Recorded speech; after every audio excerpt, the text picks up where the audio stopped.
বিজয়া উপলক্ষে তোমাদের জন্য নিয়ে এলাম একদম ইউনিক একটা রেসিপি, রোজ রসমালাই। স্বাদ অনুবাদের তরফ থেকে সকলকে শুভ বিজয়ার প্রীতি শুভেচ্ছা ও ভালোবাসা। আশা করি তোমরা সবাই খুব ভালো আছো। রেসিপি তো শুরু করবোই, তার আগে আমার চ্যানেলটাকে তোমরা সাবস্ক্রাইব করে দাও তো দেখি, আর ভিডিওটা লাস্ট অব্দি দেখবে, কিন্তু লাস্টে একটা টিপস দেবো।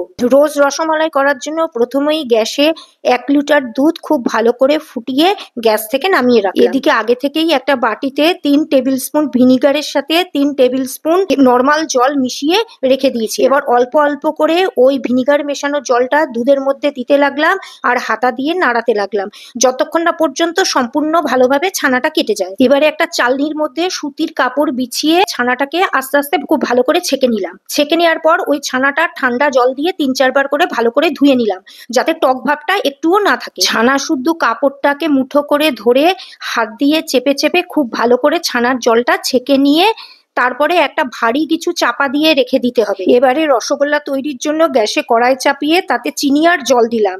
এই রেশিওটা হবে 1:4, মানে 1 বাটি চিনি হলে 4 বাটি জল দিতে হবে। এটাকে ফুটতে দিলাম। এদিকে এতক্ষণে ছানার জলটা খুব ভালোভাবেই ঝরে গেছে।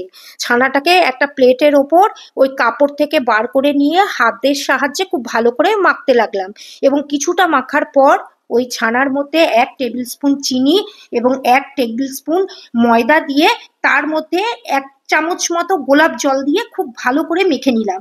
হাতের তালু দিয়ে খুব ভালো করে মুছতে হবে, যাতে ছানাটা খুব স্মুথ হয়ে যায়। তোমরা ছানাটা মাখার সময় অবশ্যই 1 চামচ গোলাপ জল দিয়ে নেবে। আমি দিয়েছি, কিন্তু আমার সেটা ভিডিও করা হয়নি। এবারে ছানার ডোটা থেকে সমপরিমাণে লেচির মতো কেটে নেবে এবং তোমরা তোমাদের পছন্দ মতো শেপ দেবে। আমি যেমন রসগোল্লার মতো গোল করে তারপরে সেটাকে হাতে একটু চ্যাপ্টা করে শেপ দিয়েছিলাম। এতক্ষণে রসগোল্লার শিরাটা খুব ভালোভাবে ফুটতে শুরু করেছে। এবার ওর মধ্যে একে একে সব বানানো রসগোল্লাগুলো দিয়ে দিলাম। ঢাকা দিয়ে 20 মিনিট খুব ভালো করে ফুটতে দিলাম। ঢাকা খুলে রসগোল্লাগুলোকে একটা একটা করে চেপে চেপে রস থেকে তুলে নিলাম। গ্যাসে আবারও কড়া বসিয়ে 1 লিটার দুধ দিলাম। এবার সেটাকে খুব ভালো করে ফুটতে দিলাম। দুধটা হালকা গরম হলে সেখান থেকে একটা বাটিতে 2 হাতা দুধ তুলে তাতে 3টে ছোট গুঁড়ো দুধের প্যাকেট ঢেলে খুব ভালো করে মিশিয়ে রাখলাম।